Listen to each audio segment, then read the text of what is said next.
Bonjour à tous et bienvenue dans ce journal. Voici tout de suite les titres que nous allons développer dans cette édition. Une rentrée originale pour les étudiants d'ITESIA, une école d'e-management de Cergy-Pontoise. Les 3 journées d'intégration se déroulaient dans une immense salle où les étudiants apprenaient ensemble le langage informatique Python. Reportage dans un instant. Des emplois près de chez soi, les forums pour l'emploi qui fleurissent cette rentrée aux 4 coins du département tiennent compte des spécificités de chaque territoire. Dans le Parisis, les services d'aide à la personne sont particulièrement créateurs d'emplois. Les journées du patrimoine ce week-end permettent chaque année de découvrir des trésors cachés. C'est le cas du château de La Roche-Guyon qui ouvre exceptionnellement son jardin anglais et une petite pièce dans laquelle on peut admirer un papier peint unique du XVIIIe siècle. Reportage en fin de journal. Une rentrée scolaire un peu particulière à Cergy-Pontoise.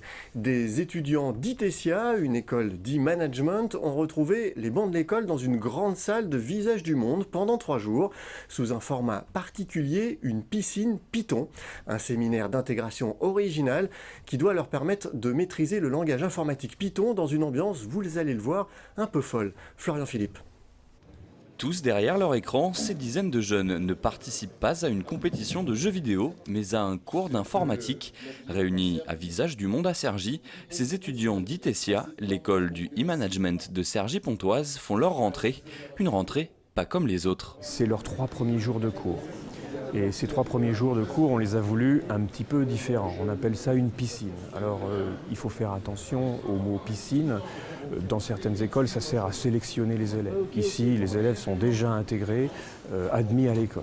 Et on va, en 3 jours, leur apprendre et les tirer vers un objectif assez ambitieux, puisqu'ils doivent réussir à programmer des objets connectés, donc faire vivre l'Internet des objets.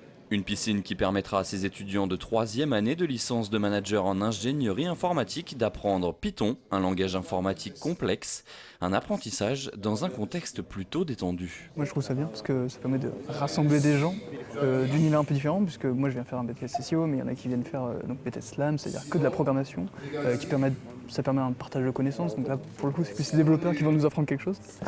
Mais voilà, ça permet aussi de se connaître avant même la journée d'intégration. Ça c'est vraiment sympa. C'est la première année qu'ils font ça, franchement on voit qu'ils s'investissent pour nous, c'est plutôt sympathique, ils ont créé des projets cette année, donc il y a plusieurs projets en plus au cours de l'année avec Microsoft et HP, donc qu'on devrait voir. Et là c'est une bonne manière de nous mettre dans l'ambiance directement au début de l'année, de voir déjà à peu près qui bosse comment, voir ce qu'on peut faire et commencer à connaître un peu l'équipe, quoi.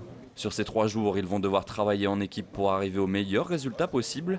C'est l'une des spécificités d'ITESIA, préparer les étudiants au monde de l'entreprise. L'ADN de l'école, l'ADN d'ITESIA, c'est la pédagogie par projet très concrète. Tous nos intervenants sont des spécialistes de l'entreprise, alors ou des patrons d'entreprise, ou des anciens dirigeants d'entreprise, ou des experts d'entreprise, et ils ont tous une démarche pédagogique par projet très appliquée, ce qui fait qu'on sort des jeunes très opérationnels, très adaptés à l'entreprise. 1200 élèves fréquentent les bancs d'ITESIA.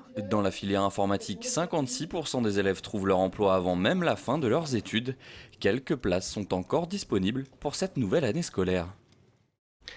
En bref, une saisie insolite aux douanes de l'aéroport de Roissy. 369 cactus de 11 espèces rares et protégées ont été saisis. Très prisés par les collectionneurs chinois, certaines variétés de cactus font l'objet d'un trafic et s'arrachent à prix d'or. La valeur marchande de la saisie s'élève à 80 000 €. Certains cactus auraient plus de 200 ans. Toutes les plantes saisies ont été confiées au Muséum d'histoire naturelle de Paris. 500 postes étaient à pourvoir ce jeudi au Forum pour l'emploi de l'agglomération Val-Parisis. Ces forums qui se tiennent aux 4 coins du département proposent des emplois spécifiques à chaque territoire. Dans le Parisis, les services d'aide à la personne sont particulièrement créateurs d'emplois, comme nous l'explique Philippe Rouleau, c'est le maire d'Herblay et vice-président au développement économique et à l'emploi de Val-Parisis, au micro d'Angélique Poilet. Une particularité, c'est les services à la personne. Donc on est sur un territoire assez résidentiel et les services à la personne, c'est très demandé en fait. Il y a beaucoup de gens qui cherchent pour des services à la personne sur le forum. On a 4 entreprises de services à la personne.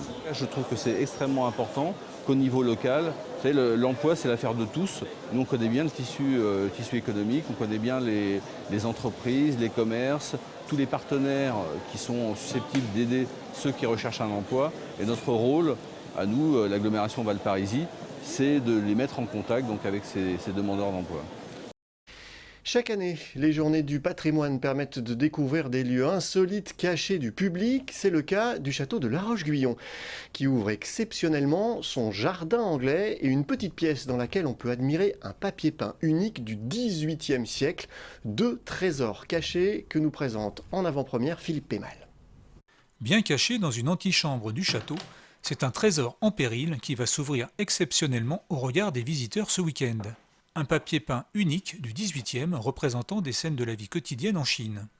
À cette époque, l'Occident se passionne pour l'Orient et cet attrait se décline aussi sur les murs. Un véritable dépliant touristique chinois avec des pêcheurs sur leur bateau, une femme qui allaite, des marchands et même un occidental. On a ici un personnage qui nous intrigue beaucoup. C'est visiblement un Européen. Il a les cheveux clairs, longs, frisés. Et surtout un long nez, ce qui est vraiment la manière dont avaient les Asiatiques de représenter les Européens à cette époque-là. Si ce papier peint est montré au grand public, c'est parce qu'il est en danger. Abîmé par le temps, il a besoin d'être restauré. Ce papier peint, comme vous le voyez, est vraiment magnifique, mais il est en train de se dégrader depuis plusieurs années. Il devient maintenant urgent qu'on puisse le restaurer pour le sauvegarder. Et donc on lance à l'occasion des Journées du patrimoine une campagne de mécénat participatif et donc on souhaite l'ouvrir au public, le montrer pour susciter l'intérêt et des dons pour pouvoir lancer sa restauration. Alors, c'est là que ça commence.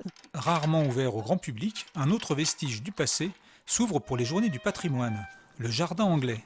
Il est créé au XVIIIe siècle par la duchesse d'Anville, la fille du duc de la Rochefoucauld. Inspirée par la pensée des Lumières, la duchesse va faire de ce jardin un lieu de promenade, de lecture et de réflexion philosophique et politique. À l'origine, le jardin n'a pas cet aspect. La vue est dégagée sur la Seine, les grottes sont aménagées en lieu de détente et une chute d'eau de 25 mètres impressionne les visiteurs. Une cascade qui a été creusée donc, dans l'ancien fossé du château médiéval, appuyé sur l'ancien fossé du château médiéval, avec soit un petit bruit de ruissellement sur un éventuel empierrement, donc ça c'est encore à rechercher, et soit un spectacle époustouflant, une frayeur sublime pour le visiteur lorsqu'on ouvre tout d'un coup les vannes, le grand chaos, un bruit de tonnerre. Hop, la porte. Seule la destination finale de la promenade n'a pas changé, le donjon. Même amputé d'un tiers de sa hauteur à la Révolution, il reste le clou du spectacle. Oui, certainement, nous sommes au clou du spectacle donc, du parc anglais, même encore aujourd'hui. En haut du donjon, on peut brasser donc, d'un seul regard tout le territoire quasiment donc, du duché, de la duchesse d'Anville, avec les promenades qu'elle proposait, les promenades au bord de Seine, les promenades de la montagne. Voilà, en réalité, tout le résumé était là, sous les yeux des visiteurs au XVIIIe siècle, comme nous aujourd'hui. Pour découvrir le papier peint chinois et le jardin anglais, rendez-vous au château de La Roche-Guyon. Les visites seront guidées et gratuites ce week-end pour les Journées européennes du patrimoine. Voilà, ce journal est terminé. Je vous en rappelle le principal titre. Une rentrée scolaire un peu particulière à Cergy-Pontoise. Des étudiants d'ITESIA, une école d'e-management, ont retrouvé les bancs de l'école dans une grande salle de Visage du Monde pendant 3 jours, sous un format particulier, une piscine Python, un séminaire d'intégration originale qui doit leur permettre de maîtriser ce langage informatique spécifique. Merci d'avoir suivi ce journal. N'oubliez pas que l'info continue sur notre site venews.fr. À demain.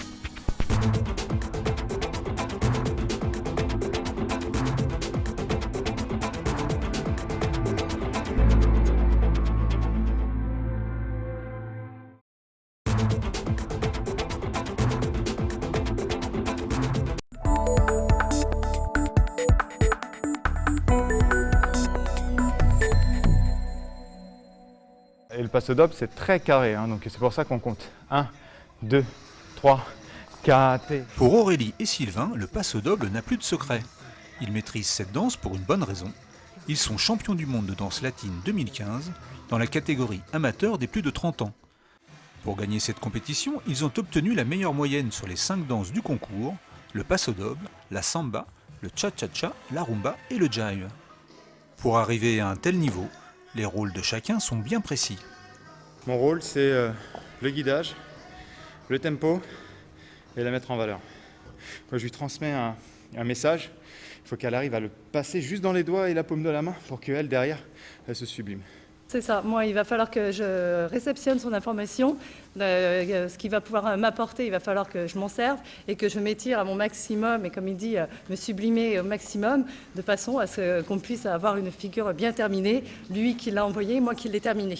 1, 2, là je lâche et hop, là on le récupère. Et là on va monter tous les deux ensemble, vraiment pour se reconnecter. Aurélie et Sylvain ne sont pas qu'un couple sur scène, ils le sont aussi dans la vie. Une histoire qui commence il y a bien longtemps. Aurélie découvre la danse à 12 ans, Sylvain à 14. Les deux tourtereaux se rencontrent un peu plus tard sur une piste de danse. Ils enchaînent les compétitions, mais au bout de quelques années, ils vont être amenés à faire un véritable choix de vie. C'est un sport qui coûte très cher, il faut le savoir que les tenues sont très chères, les chaussures sont très chères. Un loisir effectivement qui est une passion, mais bon, il faut pouvoir assumer financièrement. Et quand on arrive à l'âge de 20 ans, on pense à acheter une maison et avoir une vie de famille. Et à ce moment-là, on n'a pas eu le choix que d'arrêter ce sport-là. Et durant 14 ans, on a arrêté de danser. Et puis le fait que la maman de Sylvain avait ouvert son école de danse, on avait une salle de disponible pour pouvoir s'entraîner, effectivement nous a remis sur la route des compétitions. On le refait une fois. Ce titre de champion du monde, c'est avant tout une histoire de famille. Le couple s'entraîne ici, à Mours, dans l'école de danse de Nadia, la maman de Sylvain. Quant à leur entraîneur, c'est Patrick, leur beau-père. Un partenariat familial qui les a amenés au titre de champion. Je suis dans la tente et c'est lui qui va me donner le mouvement pour repartir. En fait, c'est ça l'image. D'accord ? Et la première des choses, ça a été surtout de les canaliser sur le plan physique, qui a été quand même un travail relativement, je veux dire, pas long, mais quelque part assez difficile, dans le fait que moi je considère que la danse, c'est surtout du physique et ensuite de la danse. Donc il a fallu, je veux dire, aborder des sujets de training et surtout de cardio, qui est important pour effectivement les emmener à pouvoir s'entraîner plus longtemps, parce que c'est ce qui est important. Avec leur titre de champion du monde, Aurélie et Sylvain aimeraient désormais passer professionnels. En attendant, la relève est déjà assurée dans la famille Alliot. Mon fils, Alliot Romain, champion de France 2015 en moins de 12 ans. Et j'ai ma petite dernière qui vient de commencer, Christine Alliot, et qui va évoluer l'année prochaine en compétition avec son petit partenaire.